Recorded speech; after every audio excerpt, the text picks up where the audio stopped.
Bonjour à tous, on arrive en Italie par les Pouilles méridionales, exactement dans la province de Lecce et dans la ville de Gallipoli où on gare notre Willy juste à côté de cette ville et on décide d'aller visiter la vieille ville de Gallipoli. Gallipoli, c'est une destination touristique très connue et très visitée chaque année. Elle se trouve au bord de la mer Ionienne. Et on avait oublié un détail, c'est que nous sommes le vendredi saint. Et comme vous savez, en Italie, les traditions religieuses sont très respectées. Et notamment, les fêtes pascales sont importantes. Et par conséquent, on assiste à la procession du vendredi saint. Ce vendredi saint, la ville prend une atmosphère solennelle et mystique. Pendant les processions, il règne un silence presque total. Les congrégations religieuses, dont les hommes sont encapuchonnés et dont certains marchent pieds nus, portent des statues tout autour de la ville, et ce jusqu'au petit matin.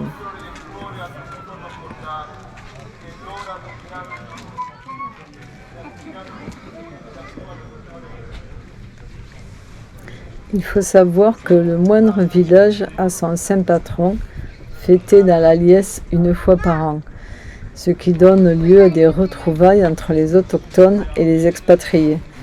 Et dans le sud, la ferveur religieuse s'exprime souvent avec plus d'exubérance. Après la visite de Gallipoli, nous voici à Lecce. Lecce qui est surnommée la Florence du Sud. Alors en plein cœur du centre-ville, on arrive par l'amphithéâtre romain, près de la place Sant'Oronzo. Lecce est l'une des plus anciennes villes d'Italie. Fondée avant Rome, elle était en effet déjà habitée par un peuple arrivé des Balkans en 3000 ans avant Jésus-Christ. Ensuite, elle est devenue célèbre surtout entre le XVIe et le XVIIe siècle, parce qu'elle devint la capitale du baroque sous la domination espagnole. En effet, ces bâtiments sont construits en pierre de Lecce, qui, en étant calcaire et malléable, a permis aux artistes locaux de nous offrir des décors et des sculptures sans égal, créant un style unique. L'une des curiosités de la ville de Lecce, c'est qu'elle est parcourue par un cours d'eau souterrain, caché à quelques mètres sous le sol, et dont le volume en ferait l'un des principaux fleuves de la région des Pouilles. Ce cours d'eau a été découvert par les Romains.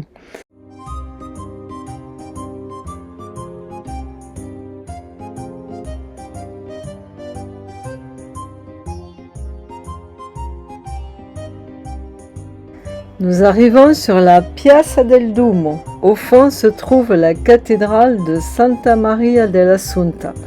Juste à côté se trouve la résidence épiscopale.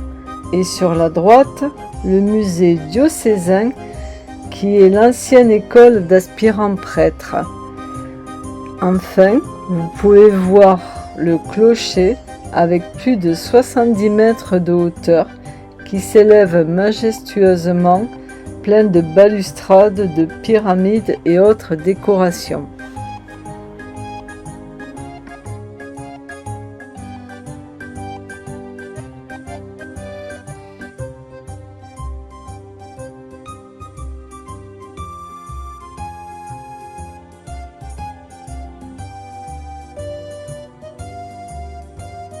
Nous déambulons au hasard des rues dans le centre-ville de Lecce, qui est un musée à ciel ouvert. Et s'y promener, c'est comme se plonger dans un passé lointain où domine l'art baroque.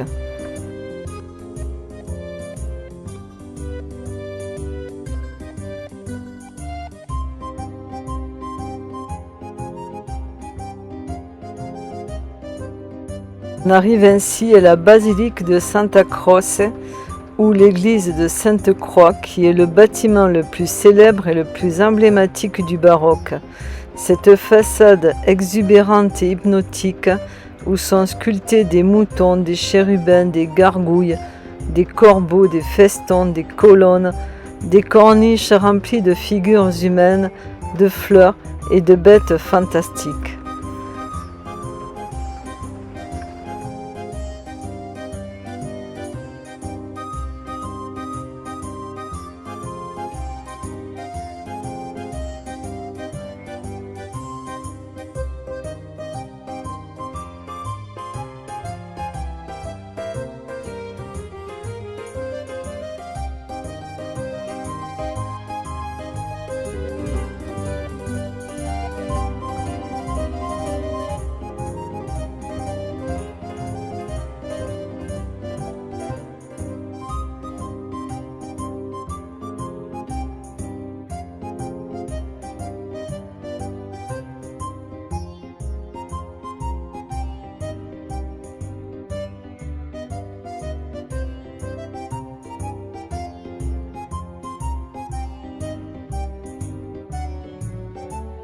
Comme vous pouvez le constater, tout le centre historique de Lecce est habillé avec la pierre du même nom, qui est un matériau particulièrement malléable, d'une couleur caractéristique allant du blanc au beige. Et la ville, qui est historiquement très religieuse, d'ailleurs l'église a exercé une grande influence jusqu'au retour des Bourbons en 1734, elle a gardé de cette époque des dizaines d'églises, pas moins de 17 monastères et de nombreux autres édifices religieux. Et c'est ainsi qu'on quitte la ville de Lecce pour regagner Matera, une autre ville où la pierre a joué un rôle prépondérant dans la construction de la ville.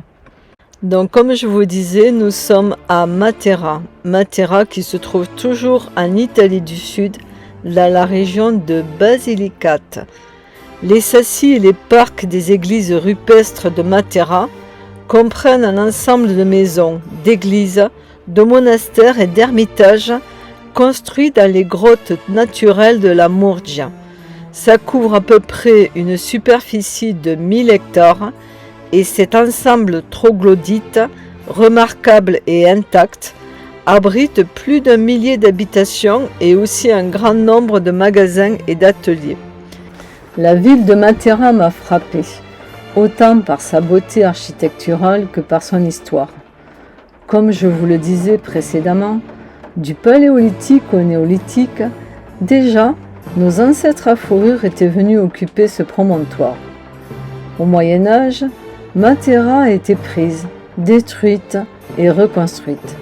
Au XIIIe siècle, artisans et commerçants se sont groupés dans la ville autour de la cathédrale. Les caves des sassi, elles, abritaient des moulins à huile ou des écuries. En 1575, la ville, capitale de la Basilicate et chef-d'œuvre du baroque, comptait plusieurs palais et 17 000 habitants. La décadence a commencé au XIXe siècle, quand Napoléon a décidé de retirer à la ville son titre de capitale régionale et de confisquer les biens de l'Église. Sans ces institutions, la cité a périclité, tandis que les paysans appauvris y affluaient. C'est le début de la descente aux enfers.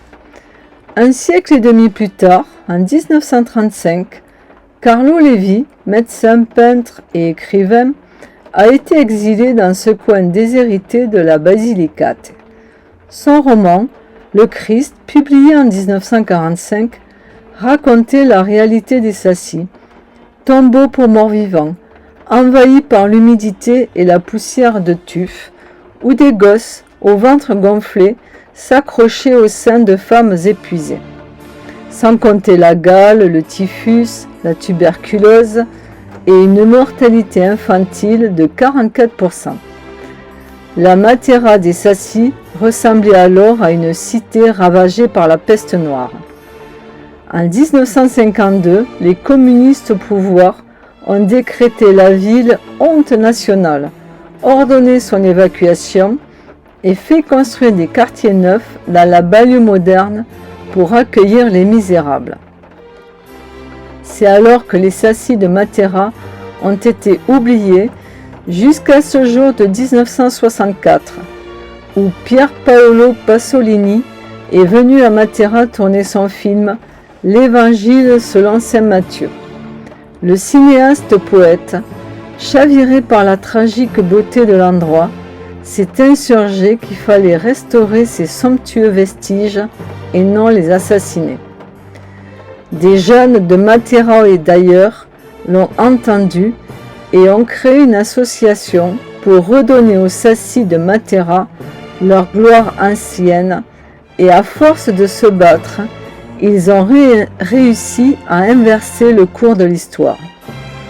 Et en 1993, Matera a intégré la prestigieuse liste du patrimoine mondial de l'UNESCO, ce qui a attiré artistes, hôteliers, restaurateurs, marchands d'art et de souvenirs qui ont investi et restauré ce petit paradis. Nous enfourchons nos motos pour quitter la belle ville qu'est Matera pour rejoindre Alberobello, qui est une non moins belle ville classée également au patrimoine mondial de l'UNESCO et qui regorge d'étranges maisons aux toits coniques qui sont appelées les trulli.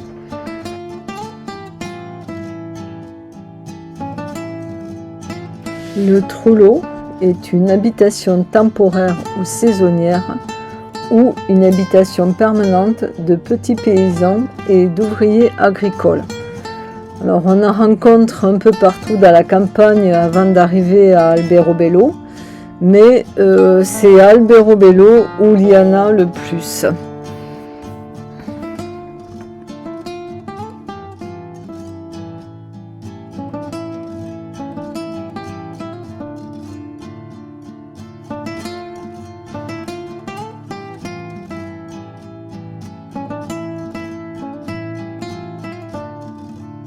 Les trulli sont construits selon la technique de la pierre sèche, c'est-à-dire sans utilisation de mortier ni de ciment. Et les galets qui servent à construire les trulli sont taillés grossièrement et souvent ils sont récupérés lors du creusement de réservoirs souterrains pour accueillir les eaux pluviales ou ils sont trouvés dans les champs puisqu'il y en a pas mal qui affleurent dans les champs voisins. Les toits des habitations portent souvent des marques mythologiques ou religieuses en cendres blanches et se terminent par un pinacle décoratif destiné à repousser les maléfices ou le mauvais sort. Et l'eau est collectée au moyen d'avant-toits saillants et guidée par l'intermédiaire de pierres creusées en gouttière vers une citerne sous la maison.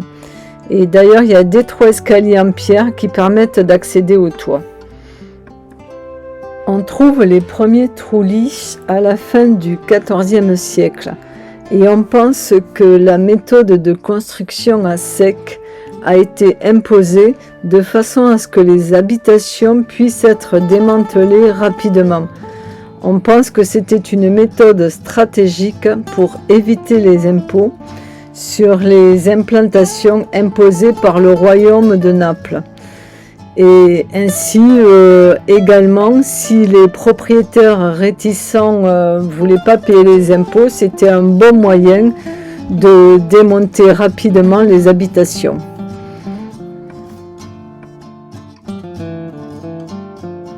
Alors il y a plusieurs trulli. Il y a d'abord le trullo élémentaire qui est une construction de plan circulaire qui servait le plus souvent d'abri temporaire pour le bétail, les fourrages ou le paysan lui-même.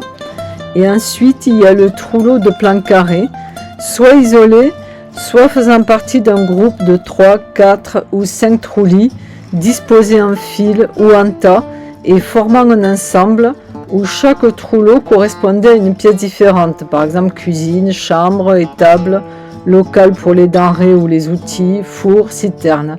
Dans ce dernier cas, à une seule pièce à coupole sont venus s'agglutiner au fil du temps d'autres pièces à coupole pour former une habitation complexe. Actuellement, la majorité des Trulli sont des restaurants, des bars, des boutiques, des échoppes artisanales et également beaucoup d'hébergements touristiques. On retrouve ce type d'habitat qui est typique des pays méditerranéens, tout près de Gordes. On appelle ça le village des Boris. Ce Gordes qui se trouve sur les pentes des monts de Vaucluse, face au Luberon. Voilà, nous quittons Alberobello et nous rejoignons notre Willy en passant devant Ostoni, que l'on surnomme la ville blanche. J'espère que cette vidéo vous aura plu et on vous dit à bientôt. Au revoir.